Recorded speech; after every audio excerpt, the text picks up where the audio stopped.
Class 10 অংশীদারি কারবার part 8। তিন বন্ধু যথাক্রমে 1,20,000, 1,50,000 ও 1,10,000 টাকার 10,000 টাকা মূলধন নিয়ে একটি বাস ক্রয় করে। প্রথম জন ড্রাইভার এবং বাকি দুজন কন্ডাক্টরের কাজ করেন। তারা ঠিক করেন যে মোট আয়ের 2/5 অংশ কাজের জন্য 3:2:2 অনুপাতে ভাগ করবেন এবং বাকি টাকা মূলধনের অনুপাতে ভাগ করে নেবে।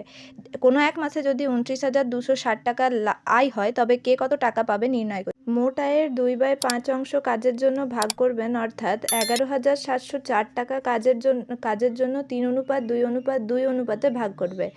11,704 টাকার মধ্যে ড্রাইভার পাচ্ছে 5,016 টাকা, প্রথম কন্ডাক্টর পাচ্ছে 3,344 টাকা, আবার দ্বিতীয় কন্ডাক্টরও পাচ্ছে 3,344 টাকা। বাকি থাকছে 17,556 টাকা, যেটা মূলধনের অনুপাতে ভাগ হবে। তিন বন্ধুর অনুপাত হচ্ছে 12:15:11। ড্রাইভার পাচ্ছে 5,544 টাকা, প্রথম কন্ডাক্টর পাচ্ছে 6,923 টাকা, দ্বিতীয় কন্ডাক্টর পাবে 5,082 টাকা। অতএব ড্রাইভার মোট পাবে 10,560 টাকা, প্রথম কন্ডাক্টর পাচ্ছে 10,774 টাকা, দ্বিতীয় কন্ডাক্টর পাচ্ছে 8,426 টাকা।